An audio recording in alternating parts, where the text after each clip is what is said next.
সিংহের পৃষ্ঠে চড়িয়া সিংহের পৃষ্ঠে দিয়া পাও কানে কানে করে যাও যদি দেখো হাতা ফাতা তবে কাস্তর চিত্র পুষ্টির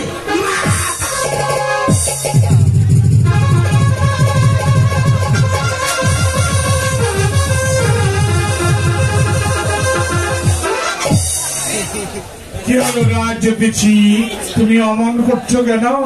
আপনার একমাত্র সন্তানের নাম আমি পেয়েছি জনাব। পেয়েছো রাজ দিচ্ছি, এবার আপনি ভালো করে খুলে বলুন আমি আমার একমাত্র সন্তানের কি নাম রাখতে পারি? জনাব, আপনার একমাত্র সন্তানের নাম আপনার নামের সাথে মিল রেখে পেয়েছি জনাব। তাহলে বলুন আমার সন্তানের নাম কি হবে? জনাব, একাপুর বাদশার একমাত্র সন্তানের নাম হচ্ছে মুহাম্মদ আব্দুল রহিম। উত্তম নাম হয়েছে। আপনার রাজকুষ্টি গণনা দেখায় আমি সন্তুষ্ট হয়েছি, আর আমার সন্তানের নাম আপনি রেখেছেন, তাই তো আপনাকে পুরস্কার স্বরূপ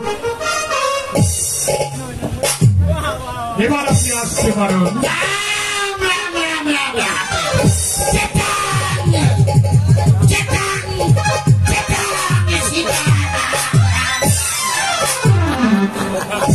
কি বাবা যা পড়া অনেক সাধনার পরে অনেক কাটাকাটির পরে আল্লাহ তাআলার মেহেরবানিতে ও মণিপুরের আশীর্বাদে আপনার একটি পুত্রতে বাচ্চা জন্ম হয়েছে।